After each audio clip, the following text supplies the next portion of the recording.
السلام عليكم ورحمة الله تعالى وبركاته. كنتمنى تكونوا بخير وعلى خير وانتم كتشاهدوا هذا الفيديو. اليوم غادي نشارك معكم وصفة لرفع المناعة، علاج الزكام والسعال. غادي نحتاجوا للشريحة البلدية، غادي نرقدوها ليلة كاملة في ماء عادي، غادي نصفيوها، نحيدوا ليها النباتة ونضيفوا عليها الثومة الحمراء، معلقة ديال الزعتر ومعلقة ديال الزنجلان.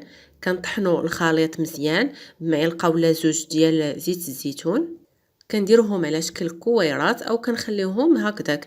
كل صباح كناخذوا معلقه. بالنسبه للوليدات الصغار يقدر تاخذوا دوك الكويرات وديروهم ليهم في الشوكولات، او تضيفوا عليه داك الخليط العسل الحر وتاخذوه بالمعلقه.